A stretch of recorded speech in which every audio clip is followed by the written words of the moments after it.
Assalamualaikum warahmatullahi wabarakatuh. Terima kasih, Anda telah kembali di channel YouTube kami. Saluran informasi yang mengkisahkan kisah-kisah Islami, serta kisah para ulama dan kekasih Allah. Kali ini, kami akan membawakan kisah-kisah teladan yang terjadi di bulan suci Ramadan. Seperti apakah kisah-kisahnya? Dan rahasia ilmu apakah yang akan kita dapatkan? Untuk mengetahui jawabannya, simak video kami kali ini hingga akhir.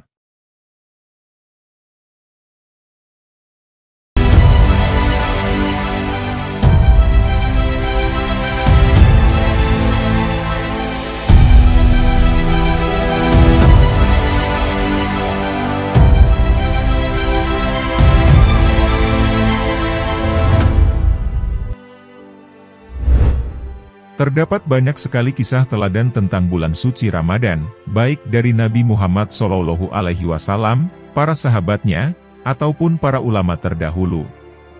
Kisah teladan ini dapat kita jadikan pelajaran untuk kehidupan pribadi, maupun kita ajarkan kelak pada anak cucu kita. Berikut ini telah kami rangkumkan beberapa kisah teladan tentang puasa Ramadan.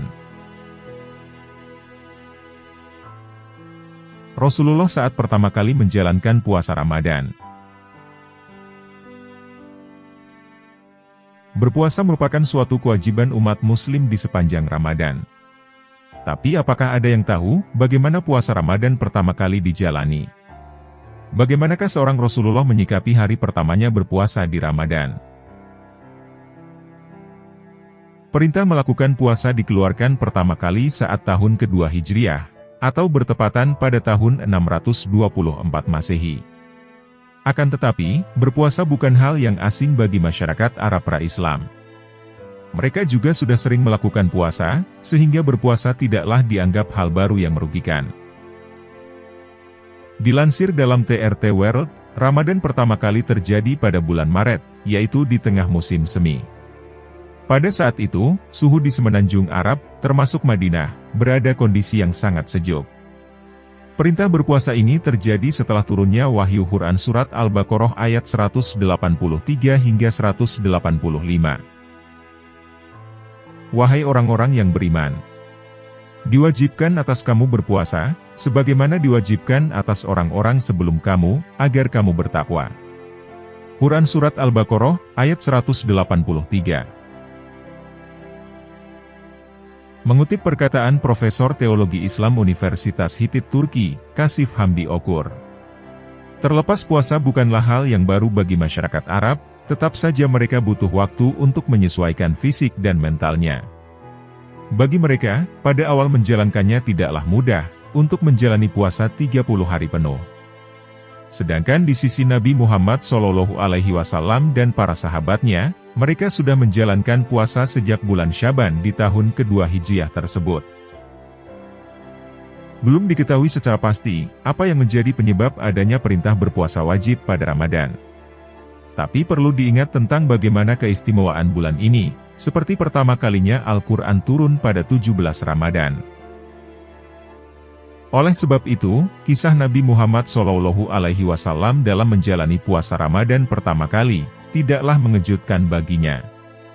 Karena beliau sendiri juga sudah terbiasa puasa di waktu sebelumnya. Sehingga, dari kisah ini dapat ditiru, tentang bagaimana konsistensi menjaga keimanan yang dimiliki Rasulullah pada ibadah berpuasa. Di saat sebelumnya, ibadah puasa bukanlah suatu kewajiban. Kisah ahli puasa yang wajahnya menghitam karena mengakhiri berbuka puasa. Sebagaimana anjuran Rasulullah SAW.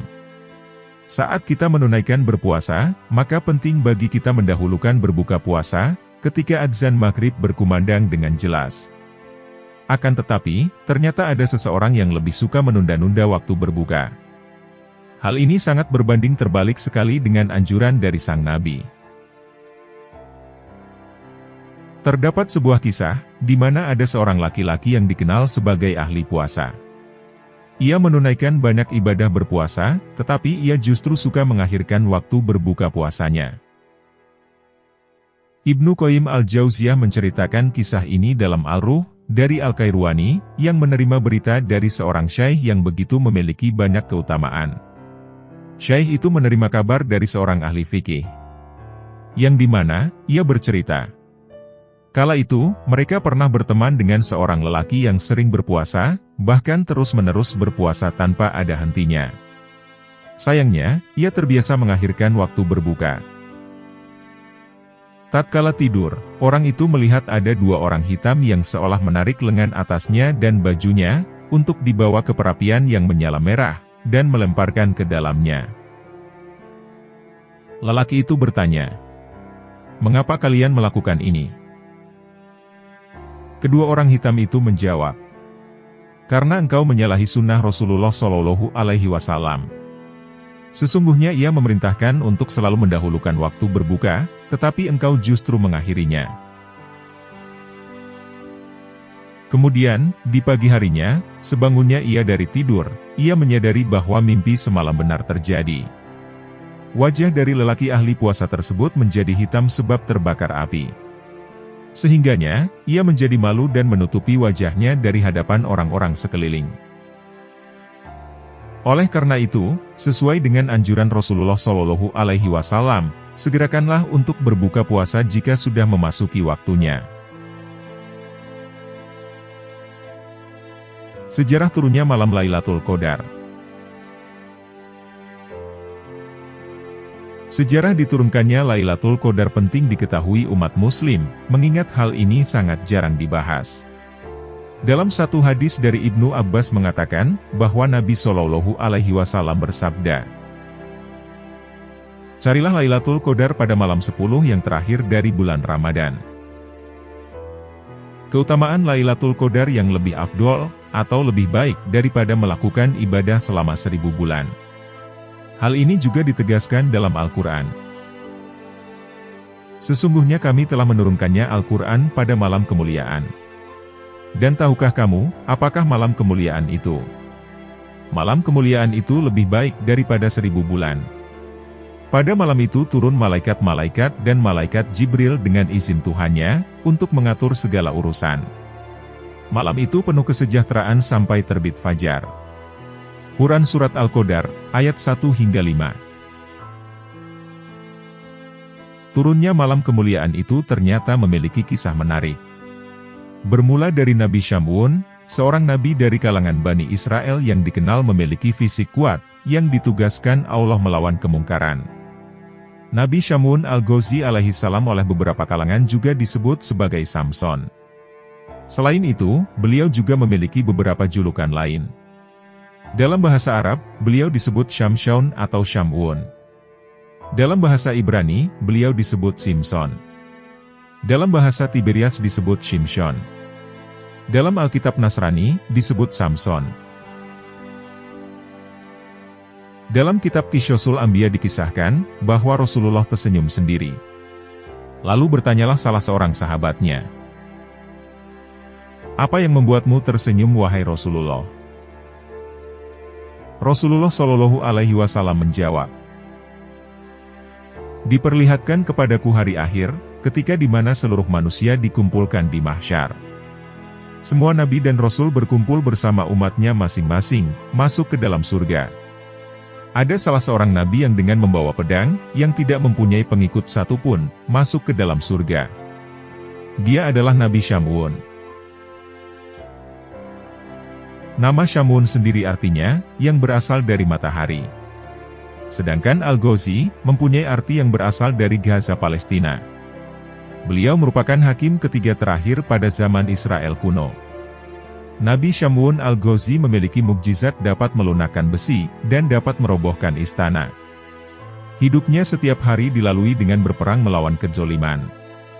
Oleh karenanya, ia tak pernah jauh dari pedang kesayangannya yang terbuat dari tulang rahang unta, bernama Liha Jamal. Pedang tersebut bukanlah pedang biasa. Atas izin Allah Subhanahu wa Ta'ala, pedang tersebut bisa mengeluarkan air bahkan daging yang dapat dimakan. Cerita tentang Nabi Syamun ini merupakan cerita Israiliyat yang diceritakan turun-temurun di Jazirah Arab, jauh sebelum Nabi Muhammad SAW lahir. Dalam kitab Muqasyafatul Qulub, karangan Imam Al-Ghazali diceritakan, bahwa Rasulullah berkumpul bersama para sahabat di bulan suci Ramadan. Kemudian Rasulullah bercerita tentang seorang nabi bernama Syam'un Al-Ghazi yang membuat beliau tersenyum. Syam'un adalah nabi dari Bani Israel, yang diutus di tanah Romawi. Dikisahkan, Nabi Syam'un berperang melawan bangsa yang menentang ketuhanan Allah. Keperkasaan Nabi Syam'un dipergunakan untuk menentang penguasa kaum kafir saat itu, yakni Raja Israel. Akhirnya, sang Raja Israel mencari jalan untuk menundukkan Nabi Syam'un. Berbagai upaya pun dilakukan dan diiming-imingi akan mendapat hadiah emas dan permata mewah berlimpah. Singkat cerita, Nabi Syam'un Al-Ghazi terpedaya oleh istrinya. Karena sayangnya dan cintanya kepada istrinya, Nabi Syam'un berkata pada istrinya, "Jika kau ingin mendapatkanku dalam keadaan tak berdaya, maka ikatlah aku dengan potongan rambutku." Akhirnya, Nabi Syam'un diikat oleh istrinya saat ia tertidur. Lalu dia dibawa ke hadapan sang raja. Beliau disiksa hingga dibutakan matanya dan diikat, serta dipertontonkan di istana raja. Karena diperlakukan yang sedemikian hebatnya, Nabi Syam'un berdoa kepada Allah. Beliau berdoa dimulai dengan bertaubat, kemudian memohon pertolongan atas kebesaran Allah. Doa Nabi Syam'un pun akhirnya dikabulkan Allah. Istana raja bersama seluruh masyarakatnya hancur, beserta istri dan para kerabat yang mengkhianatinya. Kemudian Nabi Syam'un bersumpah kepada Allah, bahwa akan menebus semua dosa-dosanya dengan berjuang menumpas semua kebatilan dan kekufuran. Dan hal itu akan beliau lakukan selama 1000 bulan tanpa henti. Semua itu atas hidayah dari Allah. Riwayat lain menyebutkan, ketika doanya dikabulkan Allah, Nabi Syam'un menggunakan kekuatannya untuk meruntuhkan seluruh istana, sehingga mengorbankan raja dan istri beliau sendiri. Setelah kejadian itu, Nabi Syam'un kemudian bersumpah untuk beribadah selama 1000 bulan, atau selama 83 tahun, tanpa henti. Begitulah kisah Nabi Syam'un yang membuat Rasulullah tersenyum. Ketika Rasulullah selesai menceritakan kisah Nabi Syam'un yang berjihad fisabilillah selama 1000 bulan, para sahabat berkata, "Ya Rasulullah, kami ingin juga beribadah seperti Nabiullah Syam'un Ghazi."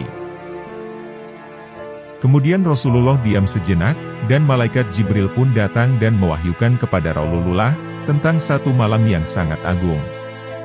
Bahwa pada bulan Ramadan ada sebuah malam, di mana malam itu lebih baik daripada 1000 bulan.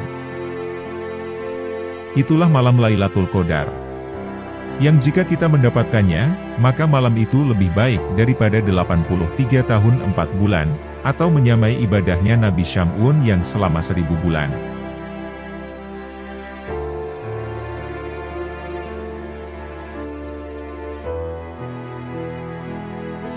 Jasadnya utuh karena rajin berpuasa. Ada satu sahabat Nabi Muhammad SAW yang bernama Abu Tholhah. Ia merupakan sosok yang sangat rajin menunaikan ibadah puasa. Melalui riwayat Anas bin Malik telah diceritakan, bahwa Abu Tholhah selalu berpuasa selama 40 tahun, sepeninggalan Nabi Muhammad SAW. Dalam buku ensiklopedia sahabat Rasulullah dijelaskan, Abu Tholhah tidak menunaikan puasa hanya pada hari-hari yang diharamkan, seperti hari raya, atau saat ia sedang sakit. Selain rajin menunaikan puasa, Abu Tholhah juga tak pernah meninggalkan sholat malam, dan selalu berjihad di jalan Allah. Ia tak pernah lelah menegakkan ajaran Allah Subhanahu wa Ta'ala dalam keseharian hidupnya, bahkan hingga ia sudah berusia lanjut dan renta. Anak-anaknya telah memperingatkan dengan menasihati Abu Tholhah, perihal umurnya yang sudah renta. Namun ia tetap bulat akan tekadnya untuk berjihad dan berlaut bersama pasukan pengembara muslim lainnya. Seorang anak dari Abu Tholhah berujar, "Semoga Allah memberikanmu rahmat selalu, wahai ayah kami. Kau sekarang sudah amat tua. Sudah berjuang bersama Rasulullah, Abu Bakar, dan Umar. Mengapa kau tidak rehat saja, dan biarkan kami melanjutkan jihadmu?" Segera Abu Tholhah menimpali melalui firman Allah Subhanahu wa Ta'ala dalam Quran Surat At-Taubah ayat 41. Berangkatlah kamu, baik dalam keadaan merasa ringan maupun berat. Dan berjihadlah kamu dengan harta dan dirimu di jalan Allah. Yang demikian itu adalah lebih baik bagimu, jika kamu mengetahui. Sayangnya, Abu Tholhah wafat dalam perjalanan tersebut. Ia wafat dalam keadaan menjalani ibadah puasa. Di waktu itu, para pasukan Muslim tidak menemukan pulau untuk bersandar agar bisa mengebumikan jenazahnya. Selama 7 hari mereka mencari pulau, jenazah Abu Tholhah tetap utuh dan tidak berubah. Jasadnya terlihat seperti orang yang tertidur. Oleh karenanya, dipercayalah bahwa jasad utuhnya itu disebabkan amalan berpuasa yang rajin dilakukannya. Selamat karena menghormati bulan Ramadan. Dulu, ada seorang pemuda ahli maksiat yang tidak pernah sholat, kecuali hanya beberapa kali dalam setahun. Hari-harinya hanya terisi dengan kelalaian. Meski begitu, dia memiliki prasangka yang sangat baik kepada bulan Ramadan. Jika waktunya telah tiba, ia menyiapkan diri dengan menggunakan baju yang terbaik, dan wewangian yang paling mahal. Semua sholat yang lampau, kemudian dia kado semua pada bulan Ramadan. Dia puasa penuh dengan rasa khusyuk dan penyesalan atas dosa-dosanya yang telah lewat. Ada orang pernah bertanya, kenapa ia melakukan hal tersebut khusus pada bulan Ramadan? Dengan penuh keyakinan ia menjawab, pada bulan ini, Allah isi semua menitnya dengan ampunan dan kasih sayangnya. Dan setiap detiknya dipenuhinya dengan keberkahan. Ternyata, bulan Ramadan itu adalah Ramadan terakhir yang ia lalui. Dia pun akhirnya wafat. Beberapa waktu usai wafatnya, ada orang soleh yang tinggal di kampungnya, bermimpi bertemu dengan pemuda itu. Apa yang kamu dapatkan setelah kematianmu? Tanya orang soleh dalam mimpinya itu. Dengan senyum penuh kemenangan, pemuda tadi menjawab, Allah mengampuniku karena rasa hormatku kepada bulan Ramadan. Masih dengan kisah yang telah didengar oleh orang banyak. Jika kisah tadi terjadi pada orang Muslim, yang mungkin kita akan dengan mudah mengamininya, jika ia diampuni oleh Allah karena rahmatnya yang sangat luas. Kali ini, kisahnya terjadi pada keluarga penganut agama Majusi. Waktu itu, matahari begitu terik. Biasanya bulan Ramadan di negara Arab memang selalu bertepatan dengan musim panas. Di tengah orang-orang menahan lapar dan haus, ada anak kecil yang asyik melahap makanannya di antara orang yang berpuasa. Ternyata, ia memang anak seorang Majusi. Ayah anak tersebut marah besar, saat melihat anaknya yang asik makan di tengah umat muslim yang sedang berpuasa. Sang ayah pun memukul anaknya dan berkata, kenapa kamu tidak hormat kepada umat muslim yang sedang berpuasa? Singkat cerita, ayahnya pun wafat. Dan pada malam harinya, ada seorang alim ulama yang bermimpi melihat orang Majusi itu sedang bersenang-senang ria di surga. Karena heran, alim ulama itu bertanya, bukankah Anda Majusi, kenapa Anda bisa di surga?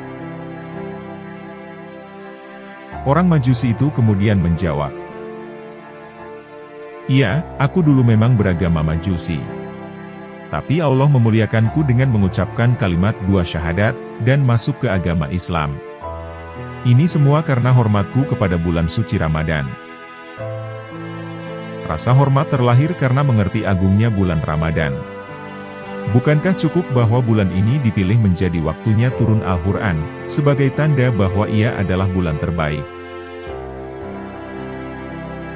Mengekspresikan rasanya pun berbeda-beda. Jika Anda di Kairo, yang terlihat adalah kemeriahan. Di setiap jalan dipasang hiasan, dan lampu khas bulan Ramadan. Tiap muhsinin, sebutan untuk orang baik, mereka sudah mengumumkan tempat untuk membagikan menu buka puasa setiap harinya.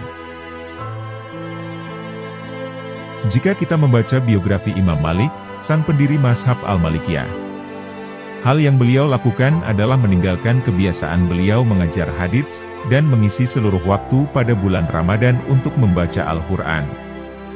Bahkan yang unik, salah satu karomah Sultanul Aulia, Syekh Abdul Qadir Al-Jailani, waktu masih masa menyusui, beliau enggan minum susu ibunya saat masih siang.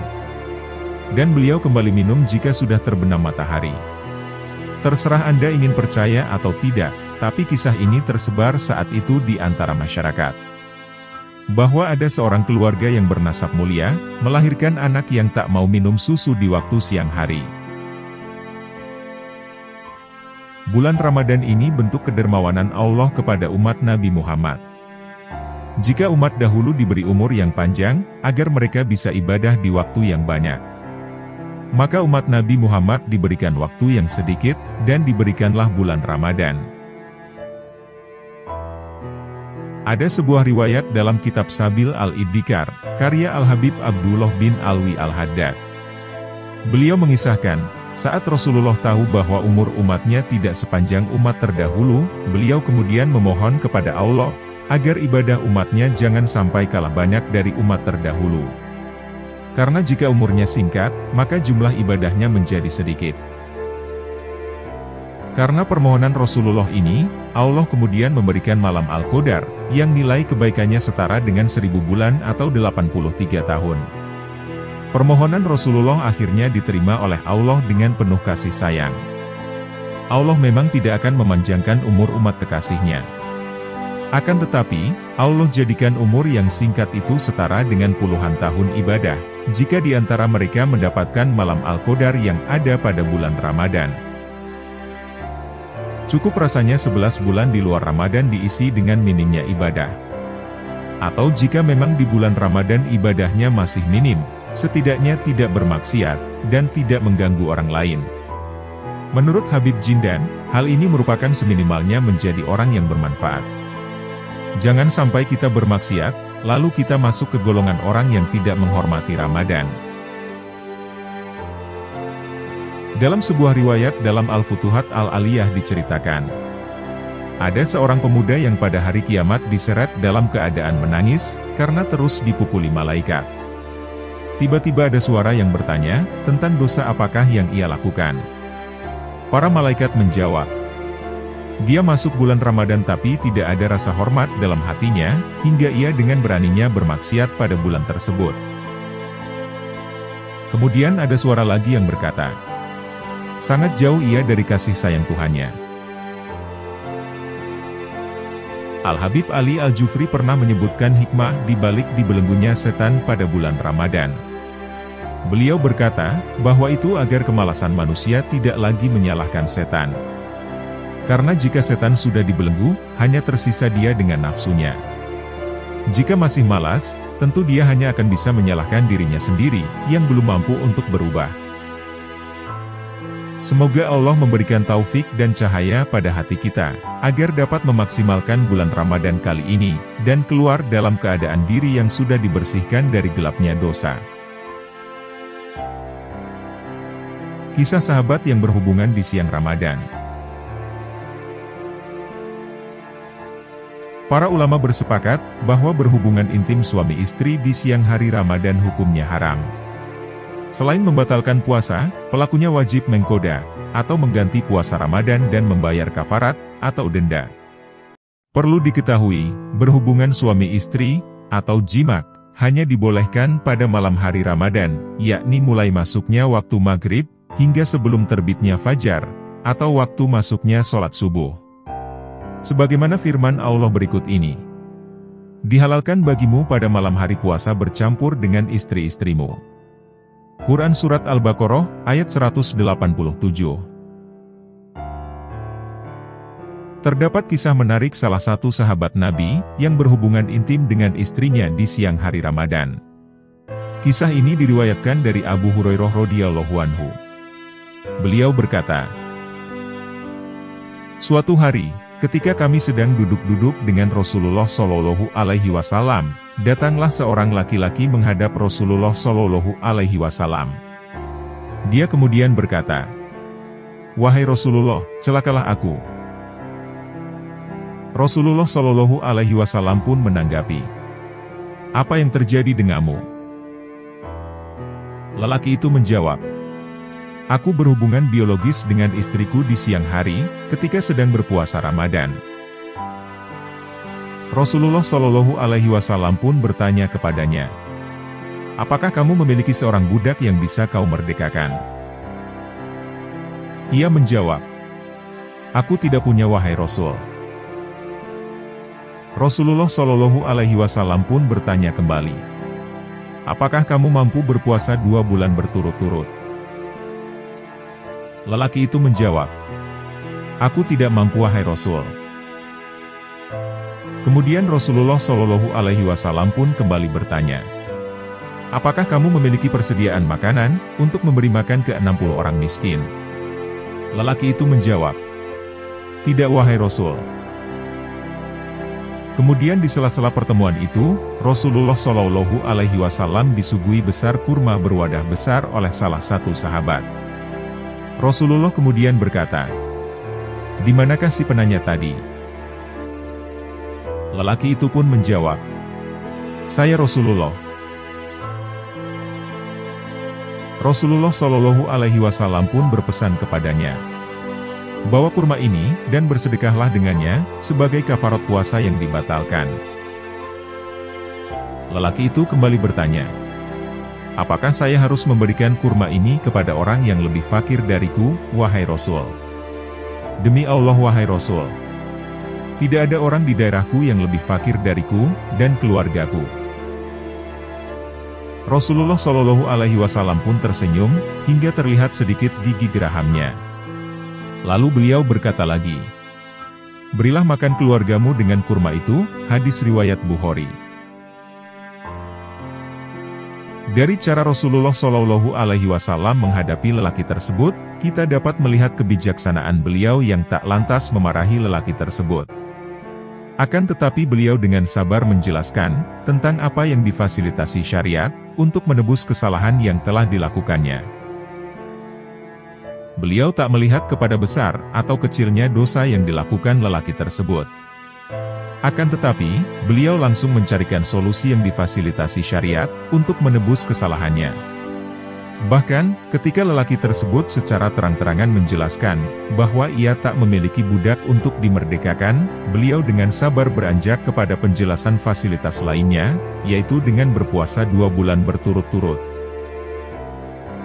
Dan ketika lelaki itu menjawab dengan terbuka, bahwa dia tak mampu berpuasa 2 bulan berturut-turut, Rasulullah Shallallahu Alaihi Wasallam kembali menawarkan fasilitas lainnya, yaitu dengan memberi makan 60 orang miskin. Dan ketika lelaki tersebut menjawab, bahwa ia tak punya harta untuk memberi makan 60 orang miskin, maka Rasulullah Shallallahu Alaihi Wasallam sendiri yang memberinya.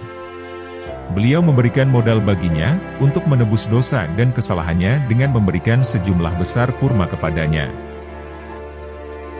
Dan hal yang paling luar biasa dari sikap Rasulullah ini, terlihat ketika Rasulullah Shallallahu Alaihi Wasallam dengan santai memintanya, untuk memberi kurma-kurma tersebut kepada keluarga lelaki tersebut. Ketika ia menjelaskan, bahwa tak ada keluarga yang paling fakir di daerah dan komunitasnya, selain keluarganya sendiri, Rasulullah pun masih bisa memberinya solusi yang memudahkan. Dari sikap Rasulullah Shallallahu Alaihi Wasallam ini kita bisa belajar, bahwa dalam beragama jangan persulit apa yang bisa dipermudah. Karena jika tidak, kita sendiri yang akan binasa. Selain itu, dari kisah inilah para ulama bersepakat, bahwa orang yang berjimat di siang hari Ramadan wajib membayar kafarat, atau denda.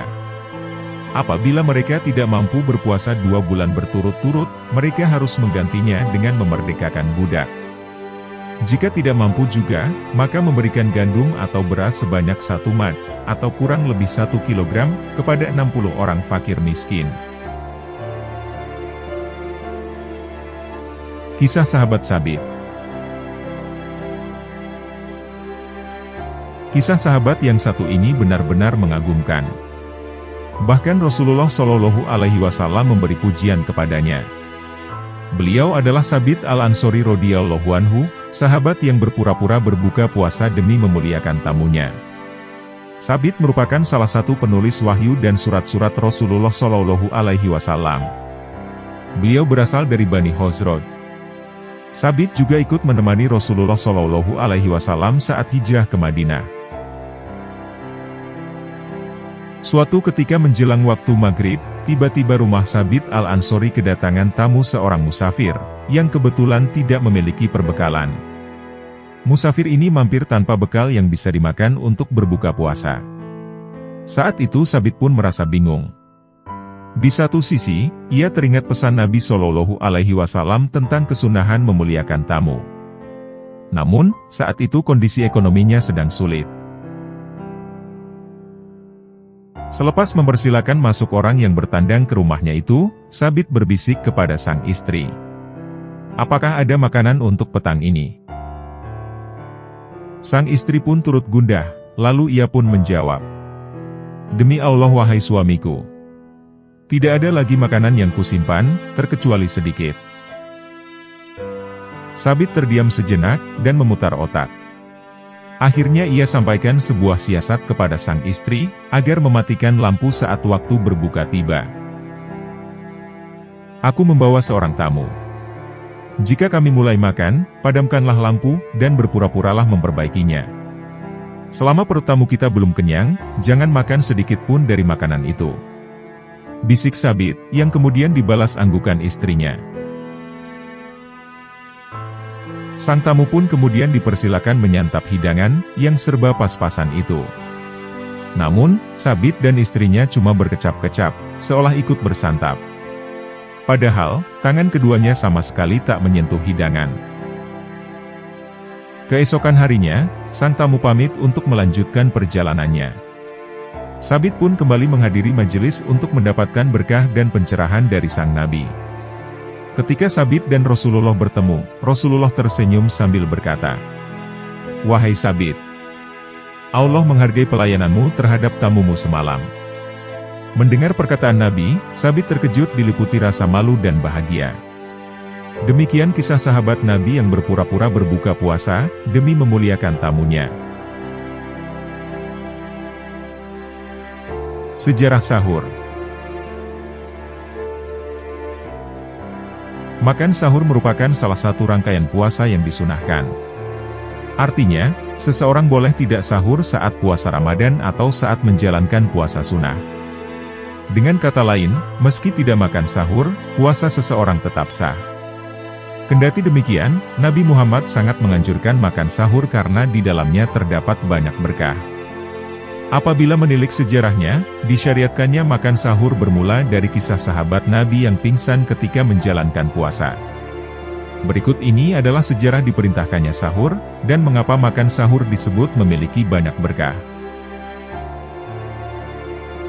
Kisah teladan kali ini menceritakan tentang bagaimana Allah Subhanahu wa Ta'ala mengerti keadaan para hambanya.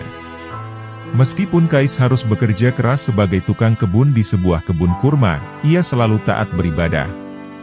Kisah Kais bin Shirmah yang terkenal adalah kisahnya saat ia jatuh pingsan di tengah waktu bekerja, dikarenakan tak sempat makan dan minum saat sahur. Kisah inilah yang menjadi asal-muasal turunnya perintah sahur. Kemudian turunlah firman Allah Subhanahu wa Ta'ala dalam Quran Surat Al-Baqarah ayat 187, mengenai perintah sahur dalam menjalani ibadah puasa bulan Ramadan.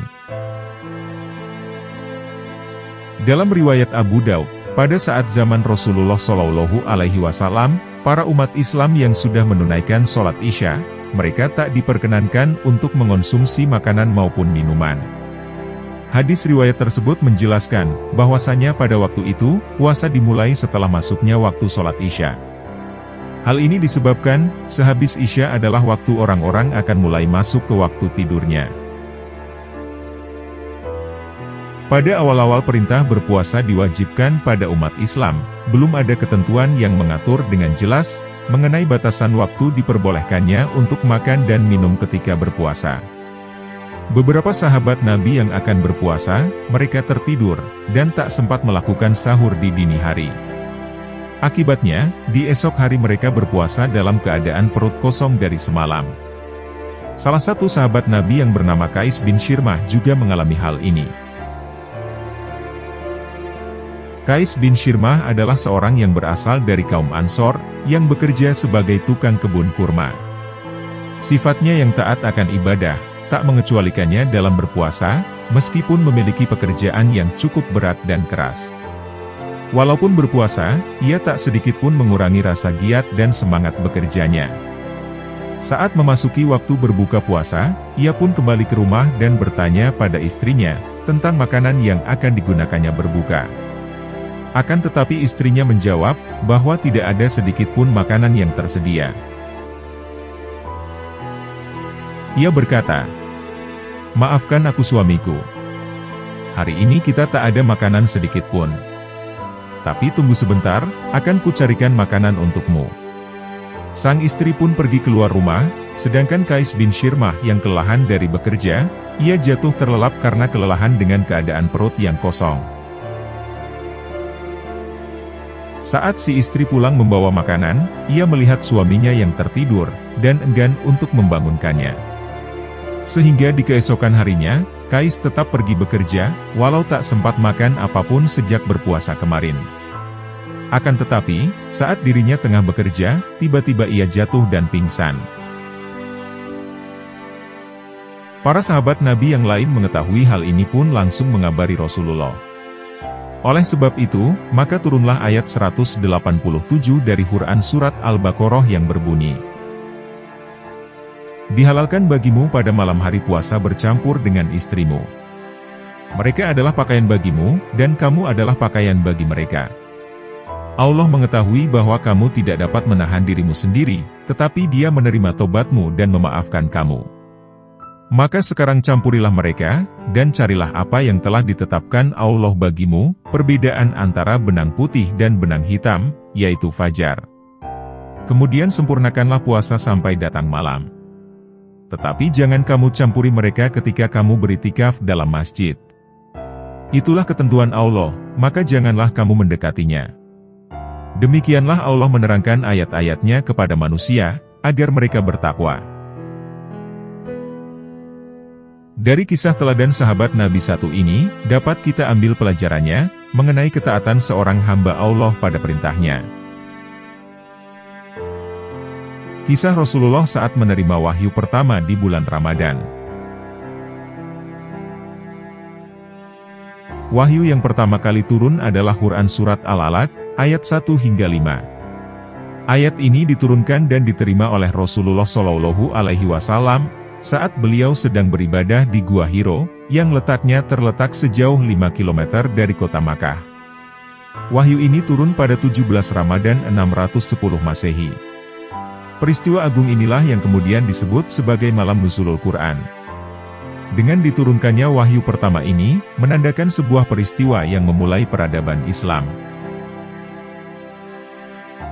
Turunnya wahyu ini menjadikan sebuah cahaya bagi Rasulullah SAW dalam mengarahkan masyarakat Makkah pada jalan yang benar. Nabi Muhammad dikenal sebagai sosok yang suka merenungkan suatu hal, dan senantiasa berdoa pada Allah Subhanahu wa Ta'ala saat meminta cahaya pertolongan terhadap kaumnya. Hal ini dikarenakan, sebelum wahyu pertama turun, kondisi moral masyarakat Makkah mengalami kemunduran yang mengkhawatirkan. Ummul Mukminin radhiyallahu anha berkata, permulaan wahyu yang diterima oleh Rasulullah adalah arwiyah as-solikhah, atau mimpi yang baik dalam tidur. Biasanya mimpi yang dilihatnya itu jelas, bagai cuaca pagi. Kemudian beliau jadi senang menyendiri di Gua Hiro untuk bertahanuts, atau menyepi. Beliau bertahanuts, beribadah di sana beberapa malam, dan tak pulang ke rumah istrinya. Untuk itu, beliau melakukan persiapan dengan membawa bekal. Kemudian beliau pulang kepada Khadijah, dan dibawanya pula perbekalan untuk keperluan itu. Sehingga, datanglah kepada beliau al-haq, yakni kebenaran wahyu, pada waktu beliau berada di Gua Hiro.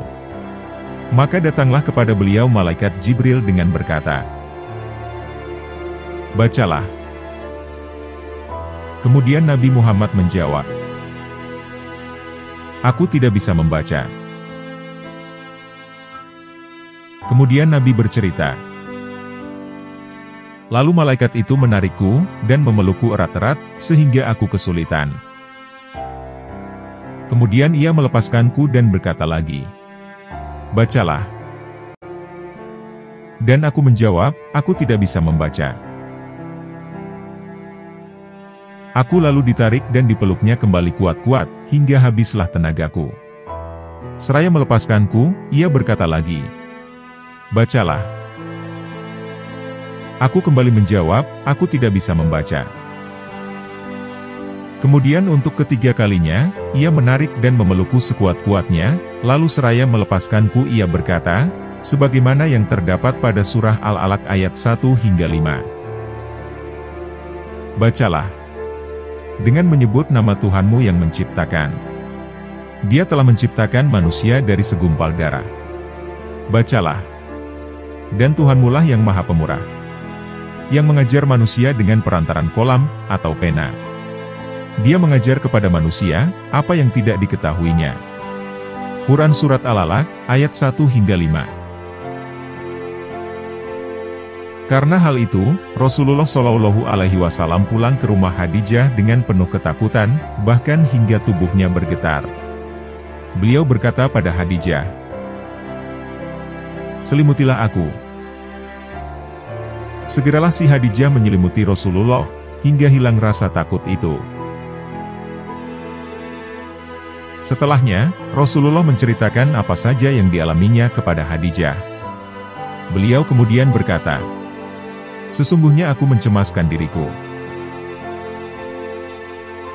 Mendengarnya, Khadijah kemudian membalas, "Sama sekali tidak. Demi Allah, Allah selamanya tak akan menghina engkau.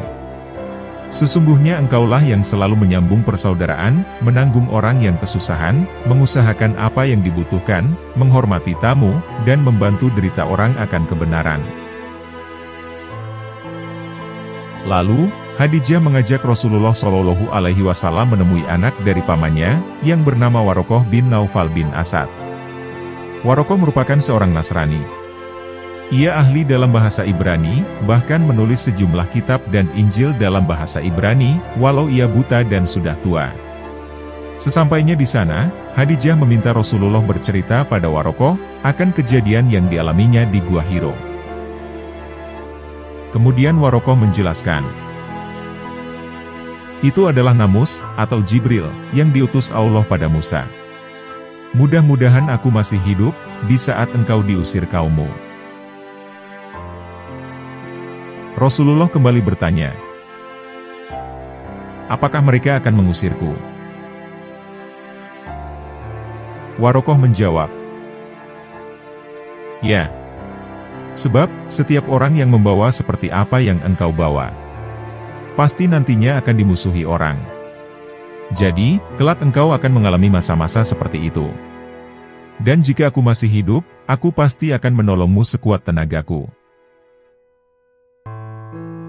Tak berselang lama setelah pertemuan itu, Warokoh kemudian meninggal dunia. Selanjutnya, Nabi Muhammad menerima wahyu secara berkelanjutan selama kurang lebih 23 tahun. Hal itu sebagai tanda dimulainya peradaban umat manusia, khususnya dalam ajaran Islam. Dari kisah satu ini, terlihat jelas bagaimana sifat teladan Rasulullah yang dikisahkan. Bagaimana beliau begitu peduli pada kondisi dan nasib para umatnya.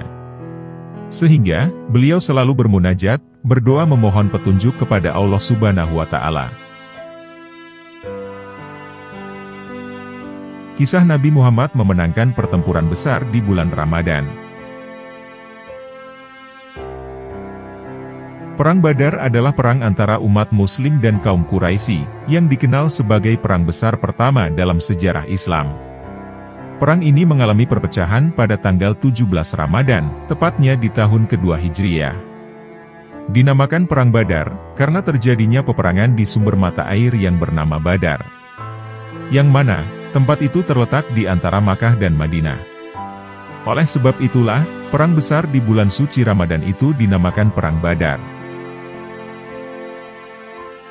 Merujuk pada Islamic Relief, penyebab adanya Perang Badar disebabkan oleh perseteruan di antara keduanya.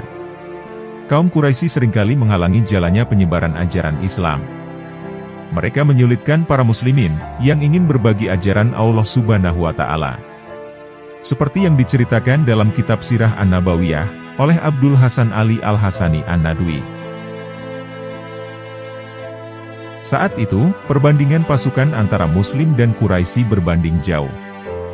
Di mana, mereka berisikan kurang lebih 1.000 prajurit, dengan 100 ekor kuda.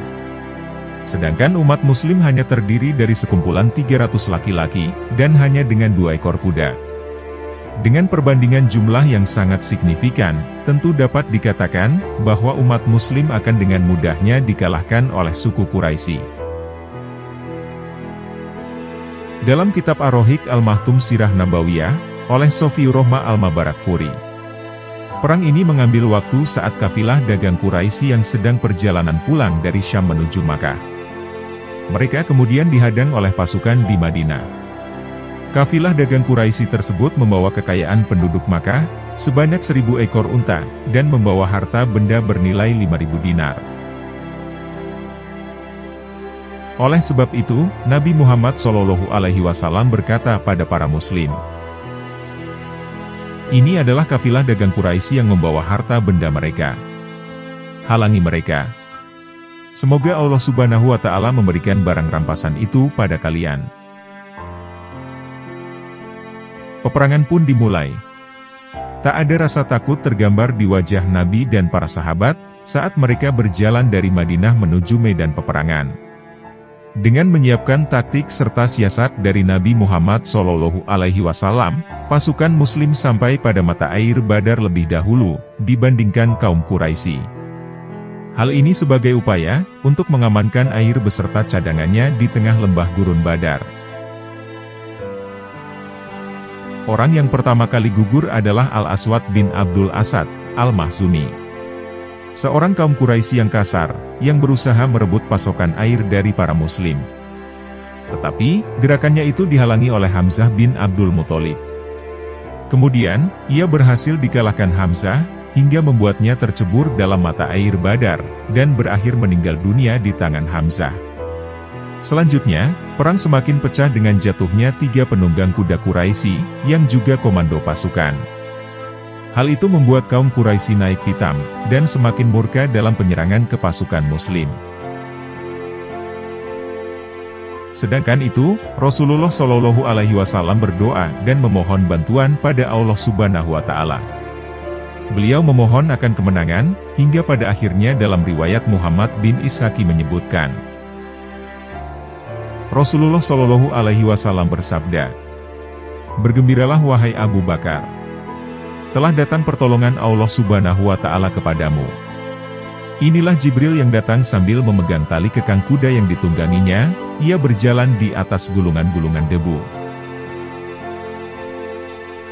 Dengan bantuan para malaikat, para Muslim pun berperang. Dalam riwayat Ibnu Sa'ad, dari Ikrimah, dia berucap, pada saat itu, ada kepala orang musyrik yang terkulai, yang tak diketahui siapa yang melakukannya. Ada juga tangan yang terputus, juga tanpa diketahui siapa yang melakukannya. Peperangan besar ini terjadi dalam 2 jam, yang berakhir kemenangan pada pasukan Muslim. Mereka berhasil meruntuhkan pertahanan kaum Quraisy, hingga mereka mundur, dan menyerah. Setelah 6 tahun berakhirnya Perang Badar, para Muslim berhasil menyebarkan ajaran Islam di Makkah dengan damai, tanpa adanya gangguan dari kaum Quraisy. Perang besar Badar ini pun disebut dalam surah Ali Imran, ayat 123 hingga 126. Sungguh, Allah benar-benar telah menolong kamu dalam Perang Badar. Padahal, kamu pada saat itu adalah orang-orang lemah. Oleh karena itu, bertakwalah kepada Allah, agar kamu bersyukur. Quran Surat Ali Imran, ayat 123. Perang Badar ini memiliki nilai penting dalam ajaran Islam.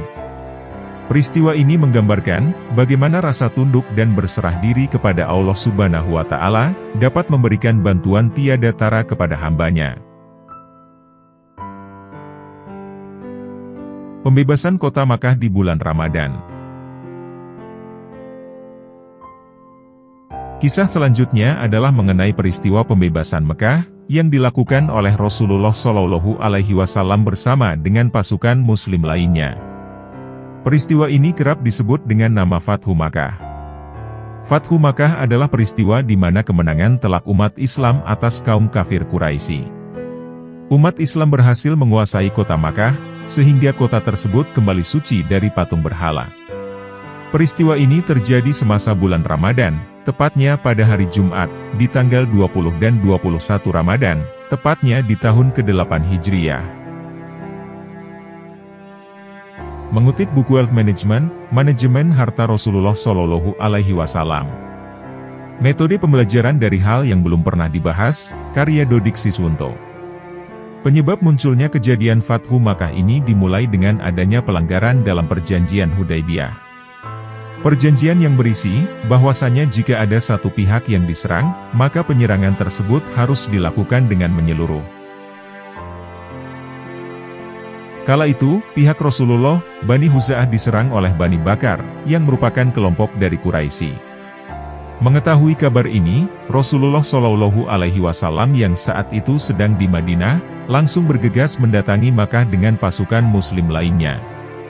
Lantas, dengan membagi jumlah pasukan menjadi beberapa kelompok, Rasulullah melancarkan strateginya dalam kemudahan melakukan penyerangan, serta pengecohan kaum Quraisy.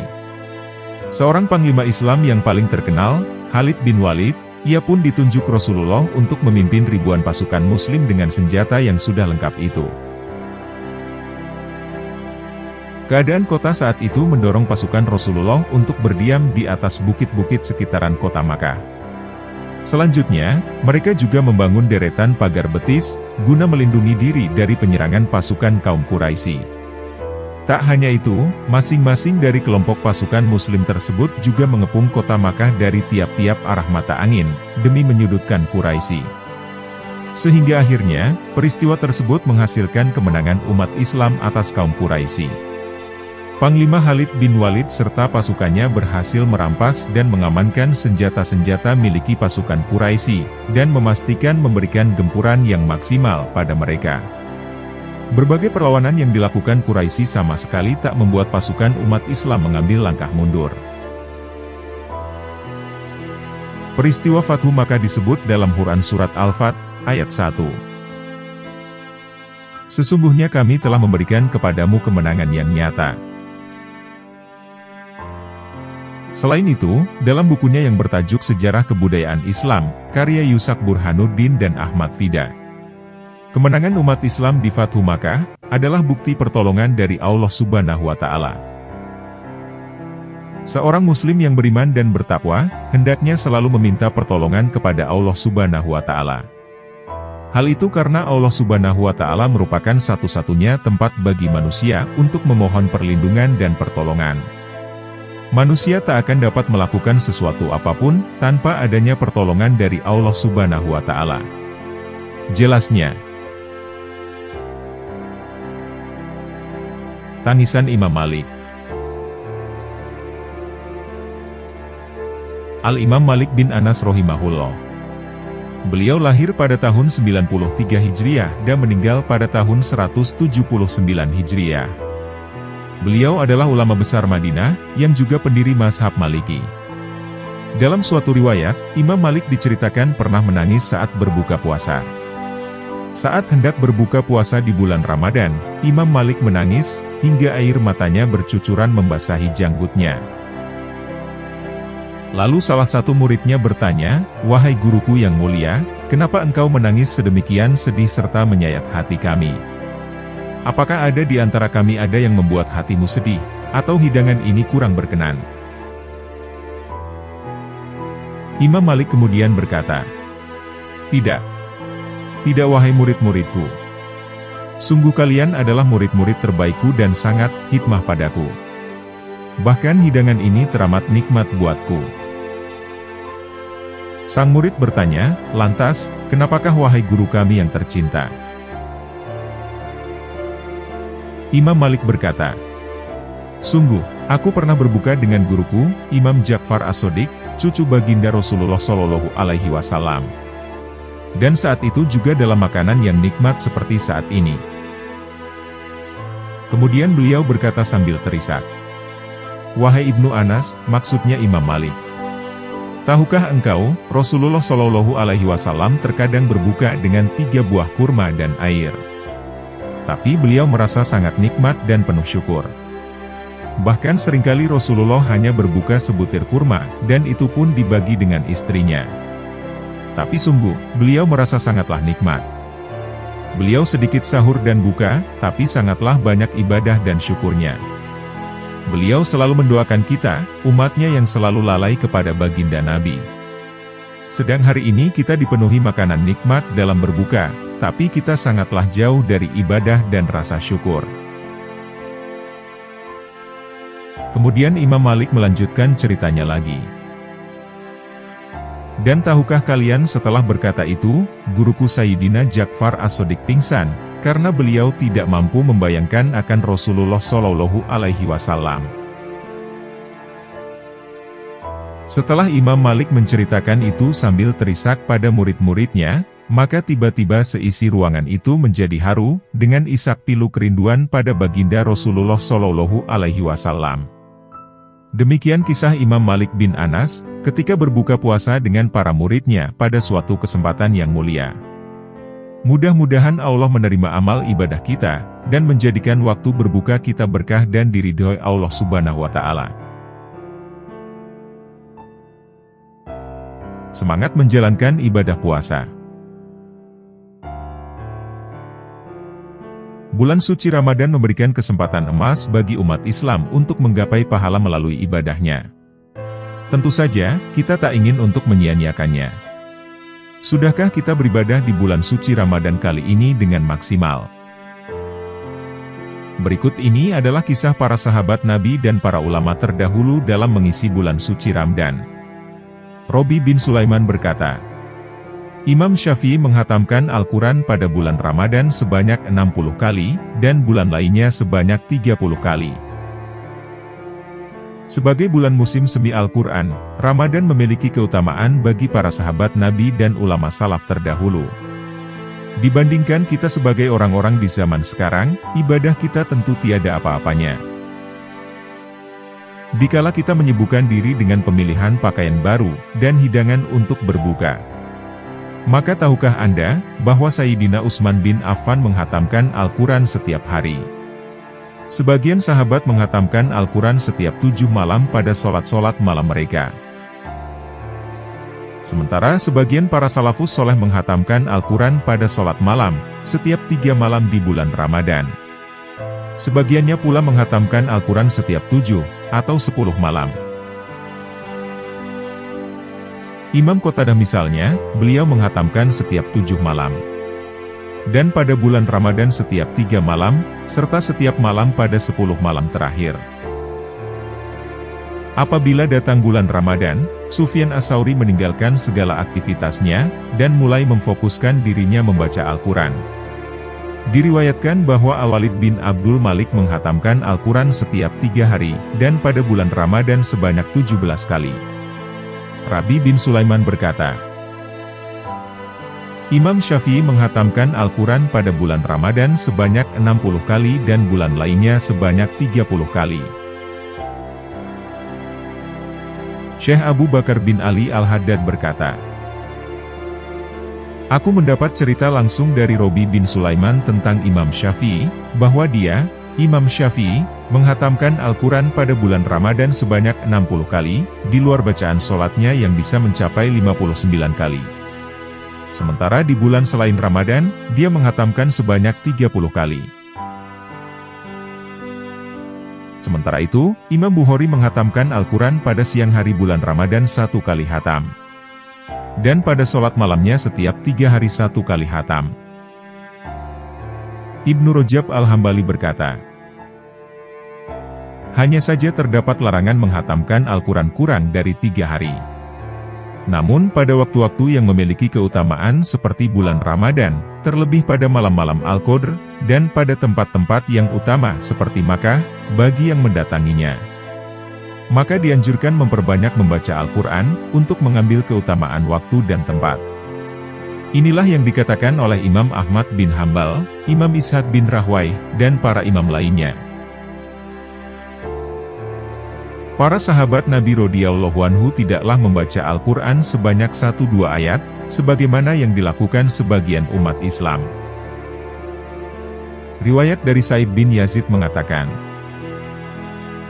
Umar bin Khattab radhiyallahu anhu memerintahkan Ubay bin Ka'ab dan Tamim ad-Dari radhiyallahu anhu untuk membangunkan orang-orang agar mendirikan 11 rakaat. Mereka menghidupkan malam hingga menjelang waktu fajar. Para sahabat Nabi juga banyak yang menghatamkan surah Al-Baqarah dalam 12 rakaat ringan, bukan tergesa-gesa membacanya seperti di zaman sekarang.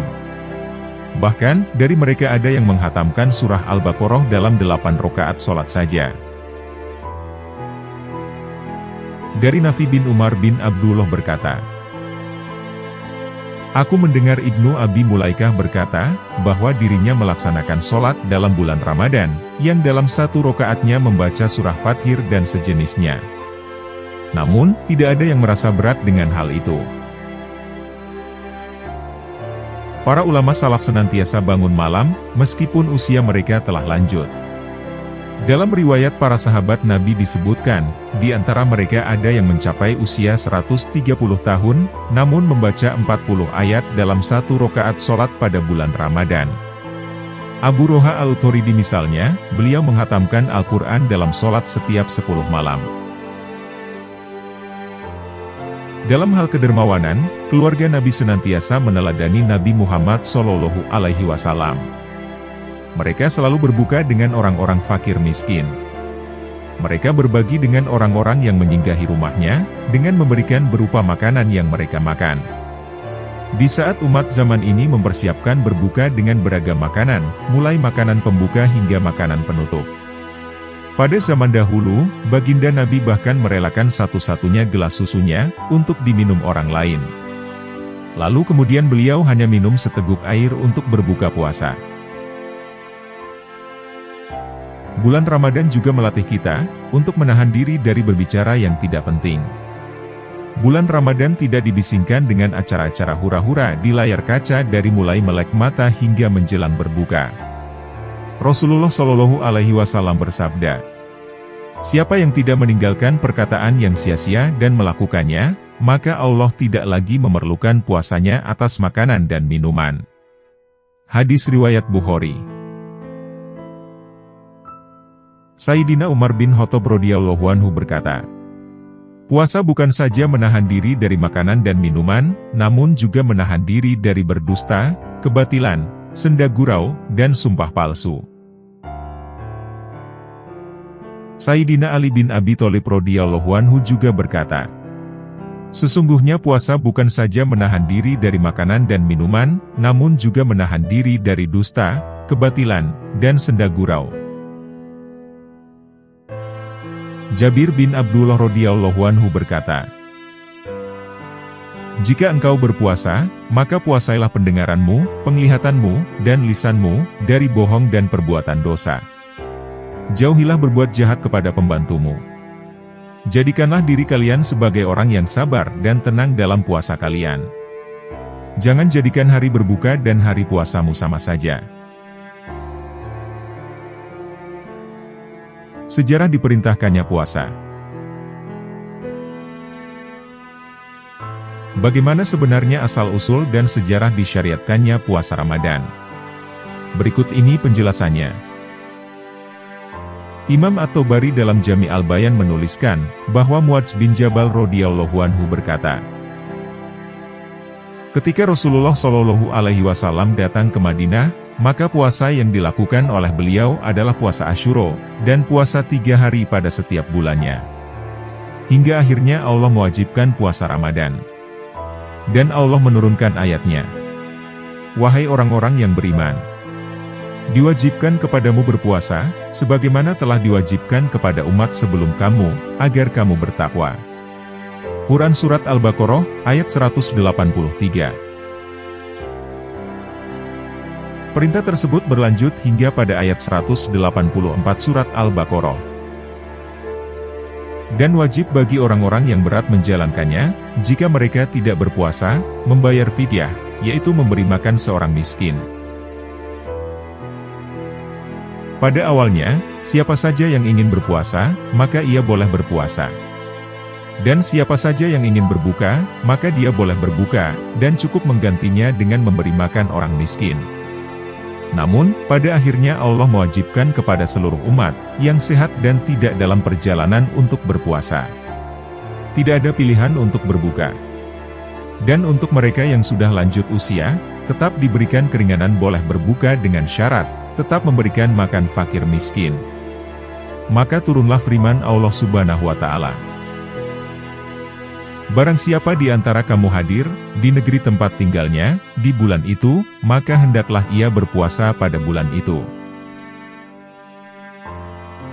Ibnu Katsir dalam tafsir Al-Quran Al-Asy menjelaskan, proses pensyariatan puasa Ramadan ini mempunyai kemiripan dengan proses pensyariatan sholat. Di mana, keduanya melalui 3 tahapan pensyariatan. Perihal perubahan tahapan dalam puasa juga terjadi hingga 3 kali. Awalnya ketika tiba di Madinah, Rasulullah Shallallahu Alaihi Wasallam dan para sahabat berpuasa 3 hari pada setiap bulannya, dan beliau juga berpuasa di hari Asyura. Lalu kemudian turun syariat puasa Ramadan, Quran Surat Al-Baqarah, ayat 183, dan ini dinilai sebagai tahapan pertama. Pada masa awal-awal puasa Ramadan masih sifatnya pilihan. Siapa yang dengan sengaja tanpa alasan tidak berpuasa, mereka boleh tidak berpuasa, asalkan menggantinya dengan fidyah. Tapi ketika Allah menurunkan ayatnya, barang siapa di antara kamu hadir, di negeri tempat tinggalnya, di bulan itu, maka hendaklah ia berpuasa pada bulan itu. Maka tidak ada alasan lagi untuk tidak berpuasa, walaupun Allah tetap memberikan keringan. Bagi mereka yang sakit, dalam perjalanan, dan lanjut usia, mereka mendapatkan keringanan untuk tidak berpuasa dengan cara menggantinya, baik dengan cara puasa qadha ataupun dengan fidyah. Dan sampai di sini, dinilai sebagai tahapan kedua dalam syariat puasa. Seperti yang disinggung di awal tadi. Atas pensyariatan puasa, para sahabat boleh untuk makan dan minum, dan berhubungan suami istri, setelah tiba waktu berbuka. Dengan syarat, itu semua dilakukan sebelum tidur. Jika sudah tertidur, maka semua yang tadi tidak boleh dilakukan, walaupun mereka tidak tidur hingga fajar. Imam Al-Qurtubi menjelaskan, bahwa Imam Al-Bukhari meriwayatkan dari Al-Bara bin Azib, ia berkata, bahwa pada awalnya, para sahabat Rasulullah Shallallahu Alaihi Wasallam ketika berpuasa, mereka tidak makan ketika ia tertidur sebelum berbuka, hingga esoknya mereka lanjut berpuasa lagi tanpa makan. Dalam riwayat lain, sahabat Qais bin Shirmah Al-Ansori pernah berpuasa, di mana siang harinya beliau habiskan untuk mengurus pohon kurma. Pekerjaan Qais bin Shirmah Al-Ansori begitu sangat berat dan melelahkan. Ketika waktu berbuka sudah hampir tiba, ia datang kepada istrinya seraya menanyakan apakah ada makanan. Namun, istrinya menjawab tidak ada. Akan tetapi, setelah itu istrinya berusaha mencarikannya. Ketika menunggu istrinya mencari makan, Qais ini ketiduran karena kelelahan dalam bekerja siang hari tadi. Mengetahui suaminya tertidur, maka istrinya tidak berani membangunkan, walaupun diketahui suaminya dalam keadaan lapar. Keesokan harinya, Qais tetap berpuasa walaupun sebelumnya tanpa berbuka, dikarenakan aturan saat itu tidak boleh makan setelah ia tertidur. Di pertengahan hari berikutnya, didapati Qais pingsan karena belum makan sama sekali. Kemudian cerita ini sampailah kepada Nabi Muhammad. Setelah peristiwa itu maka turunlah ayat berikut. Dihalalkan bagi kamu pada malam hari bulan puasa bercampur, atau berjima, dengan istri-istri kamu. Dari sana mereka semua bergembira, lalu turun kelengkapan ayat berikutnya. Dan makan minumlah hingga terang bagimu benang putih dari benang hitam, yaitu fajar, atau subuh. Dan dalam waktu bersamaan, Sayyidina Umar bin Khattab radhiyallahu anhu juga menceritakan bahwa dirinya sempat mendatangi istrinya. Padahal, waktu itu dilakukannya setelah bangun dari tidur, yang sebenarnya tidak boleh dilakukan. Kemudian Sayyidina Umar mengadu kepada Rasulullah perihal masalahnya. Akhirnya Allah menurunkan firman-Nya yang berbunyi, "Dihalalkan bagi kamu pada malam hari bulan puasa bercampur dengan istri-istri kamu. Dan makan minumlah hingga terang bagimu benang putih dari benang hitam, yaitu fajar, atau subuh." Demikian sejarah singkat pensyariatan puasa Ramadan, dan kisah para sahabat ketika menjalani puasa. Cerita ini dinilai sebagai penyempurna dari persyariatan puasa yang melalui 3 tahapan. Kisah Malam Nuzulul Quran. Peristiwa dahsyat Nuzulul Quran terjadi pada bulan Ramadan. Itulah salah satu sebab, Ramadan menjadi bulan termulia dan penuh berkah. Allah menurunkan Al-Quran dari Lauhul Mahfudz ke langit dunia pada bulan Ramadan. Begitu juga dengan wahyu pertama, yang disampaikan malaikat Jibril kepada Nabi Muhammad SAW di Gua Hiro. Peristiwa turunnya wahyu pertama ini dikisahkan cukup detail. Selain malaikat Jibril dan Rasulullah SAW, ada satu sosok lain yang perannya hingga kini terabadikan dalam sejarah. Dialah Ummul Mukminin, Khadijah radhiyallahu anha. Sayyidah Khadijah begitu populer dalam khazanah Islam. Beliaulah yang membela Nabi Muhammad. Beliaulah yang mengorbankan seluruh harta dan dengan segenap jiwanya, untuk mendukung perjuangan menegakkan agama Islam. Bagaimana peran Khadijah usai malam nuzulul Quran? Berikut kisah selengkapnya. Salah satu kebiasaan dari masyarakat Arab adalah menyendiri, atau berkholwat, untuk menjauhi keramaian. Demikian halnya dengan Nabi Muhammad SAW. Melihat degradasi moral masyarakat Arab waktu itu, beliau memutuskan untuk mengasingkan diri. Dengan hanya berbekal sedikit makanan, beliau menuju Gua Hiro. Beliau menyendiri selama berhari-hari di Gua Hiro. Apabila bulan Ramadan telah berlalu, Nabi Muhammad SAW kembali ke kediamannya, untuk menemui istrinya Sayyidah Khadijah. Tepat ketika malam 17 Ramadan tahun 610 Masehu, datanglah malaikat Jibril mendekapnya dengan kuat seraya berkata, "Iqra, bacalah." Dengan rasa ketakutan, Nabi Muhammad SAW menjawab, "Aku tidak dapat membaca." Kemudian ia melepaskanku dan berkata lagi, "Iqra, bacalah." Dan kemudian Nabi menjawab, "Aku tidak dapat membaca." Nabi kembali didekap dengan kuat, sehingga kehabisan tenaganya.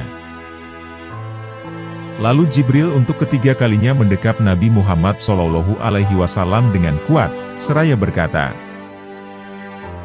"Bacalah. Dengan menyebut nama Tuhanmu yang menciptakan. Dia telah menciptakan manusia dari segumpal darah. Bacalah. Dan Tuhanmulah yang Maha Pemurah, yang mengajar manusia dengan perantaran kalam atau pena. Dia mengajar kepada manusia apa yang tidak diketahuinya." Quran Surat Al-Alaq, ayat 1-5. Dalam keadaan yang sangat takut, Nabi Muhammad SAW dengan tergesa-gesa kembali menuju kediamannya. Khadijah ketika mendapati Nabi SAW dalam kondisi ketakutan, ia menanyakan perihal yang dialami oleh Nabi SAW. Nabi pun tidak sanggup menjawab. Beliau hanya meminta agar tubuhnya diselimuti. Khadijah pun bergegas mengambil selimut, kemudian menyelimuti Nabi Muhammad SAW.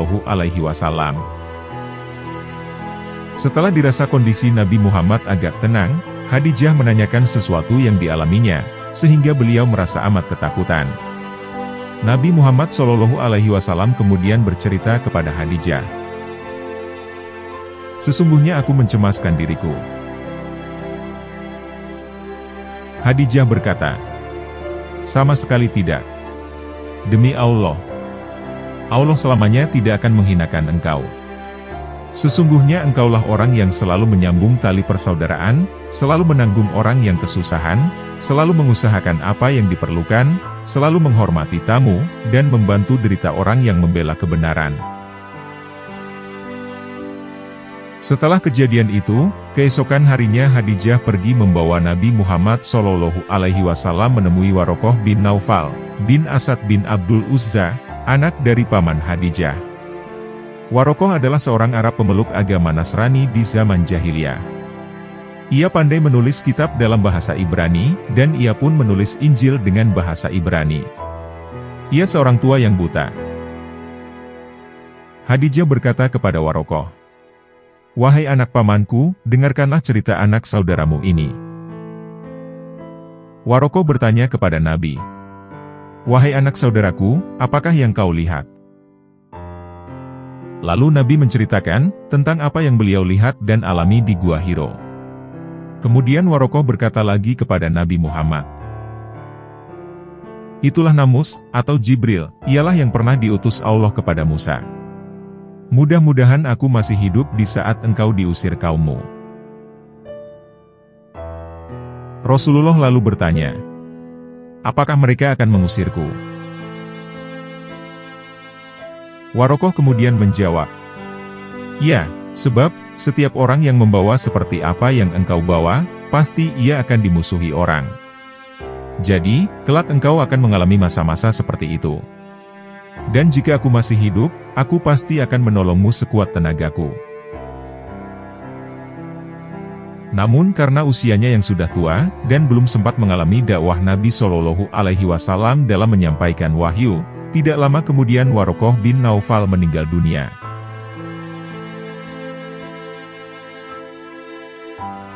Demikianlah pembahasan kami tentang kisah-kisah teladan mengenai ibadah puasa di bulan suci Ramadan. Dengan memperbanyak amalan di bulan suci penuh berkah ini, semoga dapat menghapus dosa-dosa kita yang telah berlalu.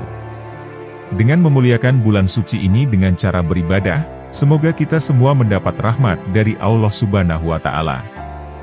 Dan semoga dengan apa yang telah kami sampaikan, dapat menambah ketakwaan kita kepada Allah Subhanahu wa Ta'ala. Wallahu a'lam bishawab. Terima kasih telah menonton. Jangan lupa klik tombol subscribe, like, komen, dan share, sebagai bentuk dukungan terhadap channel kami. Wassalamualaikum warahmatullahi wabarakatuh.